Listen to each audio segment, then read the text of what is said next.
आपको कभी कोई ऐसी सपोर्ट भी रहती है बैंकिंग की तरफ से, सरकार की तरफ से, बिजनेस एक्सपेंड करना है आपको या कुछ करना है तो? सरकार की तरफ से तो बिजनेसमैन को कभी किसी तरह की कोई सपोर्ट नहीं आती। इनफैक्ट चैलेंजेस सारे हमारे लिए रहे हैं। गवर्नमेंट एक व्यापारी के लिए किसी तरह की कभी कोई पॉलिसी नहीं लेती है। कांगड़ा एयरपोर्ट के पास वहाँ पे एक स्थिति ऐसी आ गई है कि उसकी एक्सपेंशन की गवर्नमेंट बात कर रही है। तो आप जैसा जो यंग एंटरप्रेन्योर है अभी, तो ऐसे में किस तरह से इस चीज़ को देख रहे हो और ये कैसे आपके जीवन पे ये चीज़ असर कर रही है? इसका इतना खराब असर हुआ है मेरे पास 2023 से लेके 2025 बिगिनिंग तक। ये 2 साल इतने गंदे रहे, मैं पूरी पूरी रात सोता नहीं। ये तो सरकार का उल्टा रवैया है कि आप रोजगार देने की बात कर रहे हो, ये तो रोजगार ले रहे हो। एप्पल एक ऐसी कंपनी है जो बिना डिमांड के प्रोडक्ट बनाती है, उसकी डिमांड हो जाती है। तो उसके साथ आपका कैसा एक्सपीरियंस है? एप्पल की 2 USPs हैं। सबसे पहला तो ये है कि they make their hardware and software by themselves. उन्हें कोई भी चीज आउटसोर्स नहीं करनी पड़ती। तो रूल कैसे करता है एप्पल मार्केट को? रूल उनके सॉफ्टवेयर से। उनका तो दिमाग ब्रांड बैठ गई है कि वो कटे हुए सेब वाला देखो, चाहिए। उसको ब्रांड नेम बनाने के लिए भी ना इट टेक्स, मतलब वो मेहनत लगती है, उनकी वो लगी है।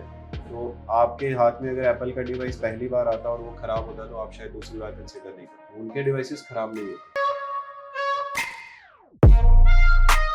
हिमाचल प्रदेश विधानसभा में एक तरफ हमारे नेता जो हैं वो रोजगार पे बहस कर रहे हैं कि सरकार ने रोजगार नहीं दिया, और दूसरी तरफ जमीनी हकीकत क्या है, हमारे जो प्रदेश के युवा एंटरप्रेन्योर्स हैं वो रोजगार की जो स्थिति है उसको किस तरह से देखते हैं और इन्होंने किस तरह से अपने आप को स्थापित किया है, उसी को लेकर ये सारी बातचीत आज की हमारी केंद्रित है। हमारे साथ 37 वर्षीय अनुज कोहली हैं, जो कांगड़ा एयरपोर्ट के पास ही इनका एक शोरूम है। ये लैपटॉप्स में, मोबाइल्स के अलग अलग रेंज में डील करते हैं, और अचीवमेंट इनकी है बिजनेस में कि इन्होंने HP, Asus और लेनोवो के जो इनके स्पेशल कैटेगरी के कुछ शोरूम्स आते हैं, जो इनके आउटलेट्स आते हैं, वो हिमाचल में गिने चुने के हैं, जिनमें से 3 को ये ओन करते हैं, लेनोवो को, Asus को और HP को।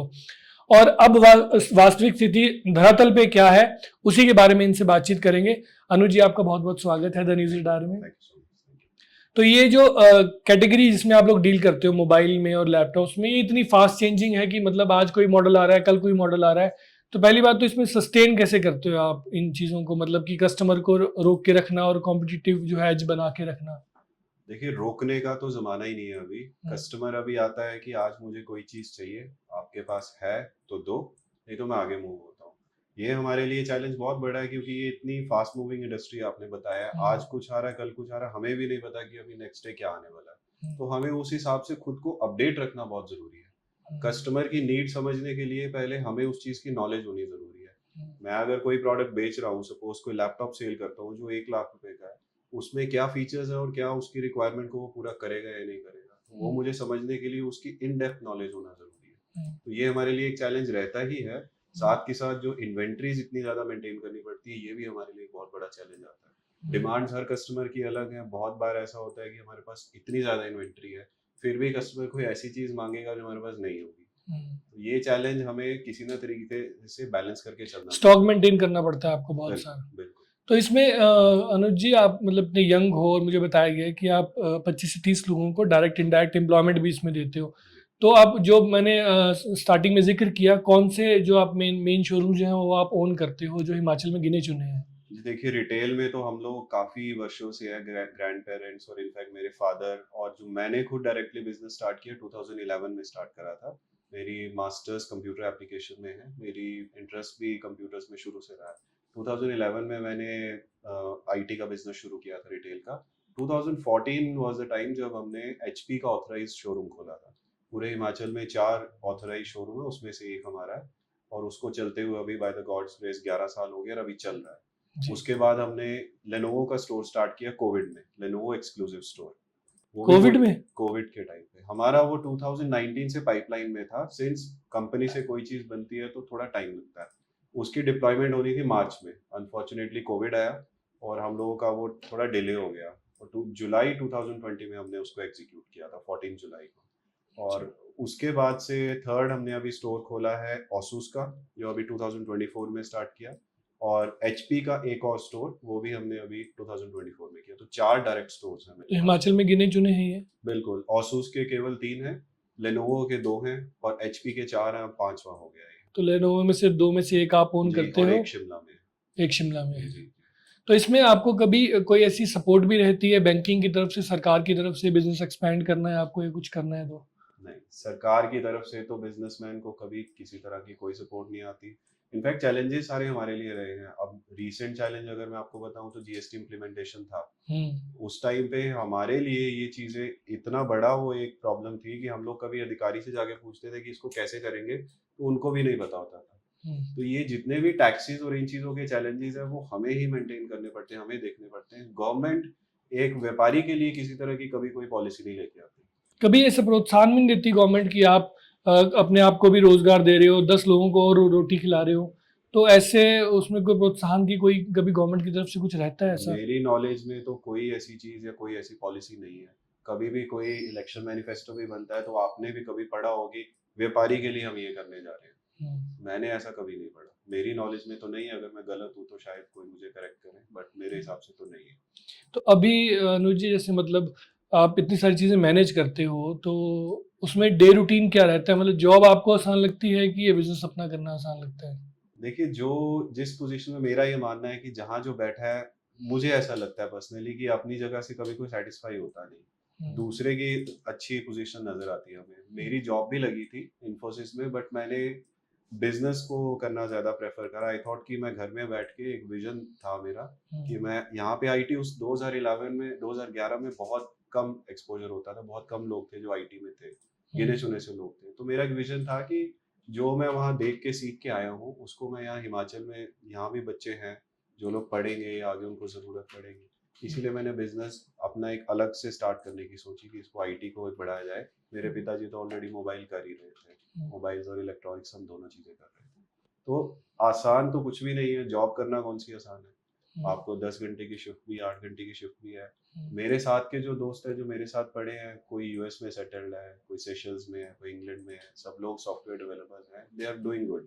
अच्छा है, सबके अपने अपने चैलेंजेस हैं, सबको अपनी अपनी होती है, प्रॉब्लम्स रहती है। यहाँ पे अब इस पॉइंट पे पहुंच के जब हमें 4 या 5 स्टोर्स मैनेज करने हैं तो प्रेशर बहुत होता है। कंपनीज जितनी है उन सबको मैनेज करना है, उनकी इन्वेंट्री मैनेज करनी है, उनकी payments, each and everything has to be taken care.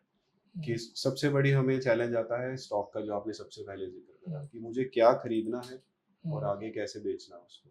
तो ये सब चीजें हमारे इंटरनल प्रोसेस रहता है, जिसको प्राइमरली मैं खुद ही देखता हूँ। मेरे साथ मेरा भाई है, मेरे फादर ऑफ कोर्स वो होते हैं, तो हम लोग सब मिलकर। तो यूथ के लिए कोई ऐसा मैसेज है कि आजकल ये फ्रेंचाइजी वाला ऑप्शन भी बड़ा चल पड़ा है कि कॉर्पोरेट्स के साथ काम करना कैसा रहता है? देखिए, जो कॉर्पोरेट्स के साथ काम करने का एक अलग प्रोसेस है। फ्रेंचाइज बिजनेस में एक मार्जिनल बिजनेस होता है जिसमें आपको एक फिक्स मार्जिन दे देते हैं। हमारा जो ट्रेड है वो अलग तरह का है। यहाँ इन्वेस्टमेंट्स से लेके प्रॉफिट्स अपने ऊपर डिपेंड करता है। फ्रेंचाइज बिजनेस अच्छा है, ठीक है, लेकिन मेरा ये सजेशन है, कोई भी अगर यंग है या कोई सीनियर भी है, किसी इस तरह के बिजनेस में जाता है, कोई भी बिजनेस में जाता कॉर्पोरेट है, के साथ करना चाहता है, हाँ, उसको अच्छी तरह से समझ के करे। हमेशा एक बैकअप प्लान रखे अपने पास। बहुत बार मैंने देखा है लोग इन्वेस्ट कर देते हैं, लोन्स ले लेते हैं, and they and up being bankrupt कई टाइम, उनकी प्रॉपर्टीज बंद हो रही है। तो ये तो अच्छा नहीं है। आप अपना बैकअप सोच के चलोगे तो आपको कभी प्रॉब्लम नहीं आएगी। और आपने बताया कि आपके पिताजी के समय से बिजनेस चल रहा है, इनफैक्ट आपने कहा कि दादाजी के समय से चल रहा है। अब कांगड़ा एयरपोर्ट के पास वहाँ पे एक स्थिति ऐसी आ गई है कि उसकी एक्सपेंशन की गवर्नमेंट बात कर रही है। तो आप जैसा जो यंग एंटरप्रेन्योर है, अभी अभी शादी हुई होगी और बिजनेस जो है वो ठीक ठाक चल रहा है और बीच में ये चीज़ आ गई है, तो ऐसे में किस तरह से इस चीज़ को देख रहे हो और ये कैसे आपके जीवन पे ये चीज़ असर कर रही है? इसका इतना खराब असर हुआ है मेरे पास, अगर मैं खुद की बात करूं तो 2022 में जब सरकार बनी थी तो पहली उनकी यही नोटिफिकेशन थी कि हम एयरपोर्ट को बड़ा करेंगे। उसके बाद 23 से ये सारा प्रोसेस शुरू हो गया। 2023 से लेके 2025 बिगिनिंग तक ये 2 साल इतने गंदे रहे, मैं पूरी पूरी रात सोता नहीं था।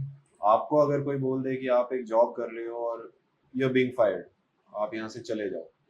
मेरा छोटा सा बच्चा है, उस टाइम पे उसकी उम्र सिर्फ 3 साल थी, और मेरा जो भी अर्निंग है, जो भी मैं आज आपके पास बैठा हूँ या मैं कर रहा हूँ, उसी कैपेसिटी से कर रहा हूँ। अगर वो जगह ही मेरे से ले ली गई और उसके ऑल्टरनेट मुझे कोई और कुछ सेटअप भी नहीं बताया जा रहा है कि मैं कहाँ जाऊँगा, मैं क्या करूँगा, तो मैं परेशान नहीं होऊंगा तो क्या होगा। ये तो सरकार का उल्टा रवैया है कि आप रोजगार देने की बात कर रहे हो, ये तो रोजगार ले रहे हो। वहां पे जिस जगह से मैं आता हूँ, गग्गल, ये गाँव है एक, लेकिन ये आसपास के लगभग 20-25 गांवों को कनेक्ट करता है, एक सेंटर प्लेस है, बहुत पुरानी मार्केट है। गग्गल नाम हर कोई जानता है, आसपास किसी से भी हाँ पूछेंगे। सभी। आप मैकेनिक्स अगर आप इनडायरेक्टली जाने जाओ तो थाउजेंड्स में वहां पे रोजगार होगा लोगों का, हजारों लोग होंगे। अब एक दुकान अगर वहां से बंद होती है, उसके साथ में 10 घर और खराब होते हैं। ये इतनी बड़ी पेन है कि मेरे साथ मेरे अगर 15-20 एम्प्लॉइज हैं, वो भी तो बेरोजगार हो जाएंगे। मैं अपनी ऐसा तो है नहीं है कि सारा अपना स्टॉक उठा के झोले में डाल के कहीं ले जाऊंगा, मैं क्या करूंगा उसका। ये तो चैलेंज है। और बाजार में बैठ के काम करना, या मेरे को बोला जाए कि आप कहीं एबीसी जाके काम कर लो कहीं पे, वहां सेटअप होगा या नहीं होगा इसका क्या भरोसा। ये मैंने अपना कैरियर छोड़ के यहाँ पे मेहनत करी है, वो तो सारी खत्म। मेरे पेरेंट्स ने, मेरे ग्रैंड पेरेंट्स ने जो मेहनत करी है वो जीरो। तो ये तो सरकार ने जो हमारा लगाया रोजगार, या ये कह लो कि खुद का बनाया हुआ रोजगार, वो भी ले लिया। उसको भी लेने के ऊपर वो लोग उतारू। हमने इसके लिए बहुत बार प्रोटेस्ट करा, बहुत बार सरकार को लिखा, डीसी को लिखा, एक भी किसी का कोई सेटिस्फैक्टरी जवाब नहीं आया इसमें। मैं तो अपने पर्सनल कैपेसिटी से ह्यूमन राइट्स तक गया कि मैं वहाँ बैठा हूँ, मेरी ये जगह है, मेरा बिजनेस है, आप बताइए, it is share violation of my human rights. लेकिन वहाँ पे भी कोई जवाब नहीं मिला, कुछ भी।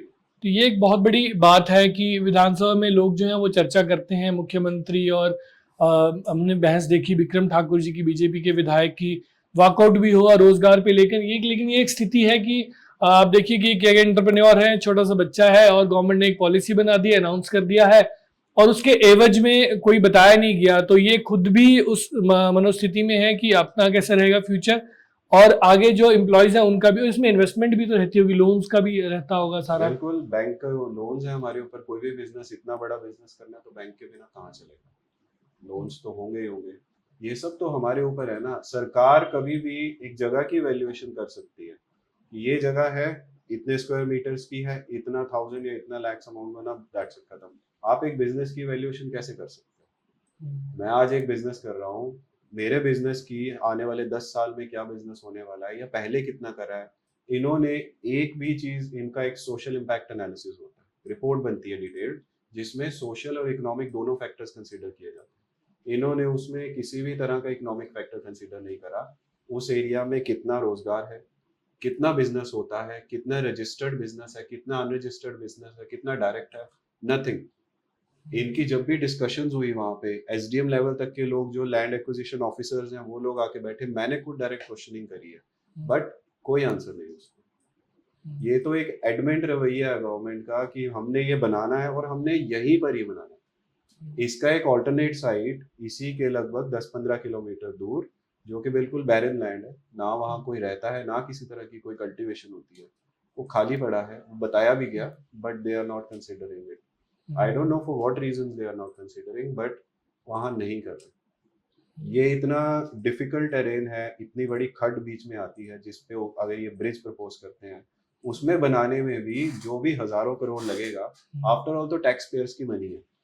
मैं बिजनेसमैन हूँ, मैं भी तो टैक्स भरता हूँ, आप हैं, आप भी टैक्स भरते हैं, सभी टैक्स भर रहे हैं। तो वो पैसा कोई एबीसी किसी पोजीशन का आदमी तो खुद नहीं दे रहा ना, वो तो जा रहा तो टैक्स पेयर्स का पैसा है। फैसिलिटी होनी बहुत जरूरी है एयरपोर्ट, मैं इस चीज से डिनाई नहीं करता, क्योंकि डेवलपमेंट के लिए, एरिया के लिए बहुत जरूरी है, बहुत अच्छा है, बट उसी जगह पे होना क्यों जरूरी है, उसको आप ऑल्टरनेट क्यों नहीं देख सकते, जिसमें लोगों को डिस्प्लेस भी ना होना पड़े। पैसे भी अगर 10,000 करोड़ की जगह 4,000 करोड़ लगेंगे, तो इसमें किसका बेटरमेंट है, तो स्टेट का और हम सब का ही बेटरमेंट है। इसका ऑल्टरनेट भी था, इसका सब कुछ था, लेकिन इन्होंने बिल्कुल उसको कंसिडर नहीं किया। ये एक बहुत बड़ी समस्या रहती है हमारे सिस्टम में कि फेवरेटिज्म जो होता है, कई बार अधिकारी भी इस डर से नहीं बोलते हैं कि यदि उन्होंने रूलिंग पॉलिटिशियन की विल को नहीं रखा तो कहीं उनको ट्रांसफर ना कर दिया जाए। और ऐसी अवधारणाएं अक्सर हमने उस इलाके के लोगों से और बात की, तो वो भी एक ही बात कहते हैं कि ये ब्रिटिश माइंड सेट के लोग हैं सर, और ये नहीं सुनेंगे, ICS से IAS में है।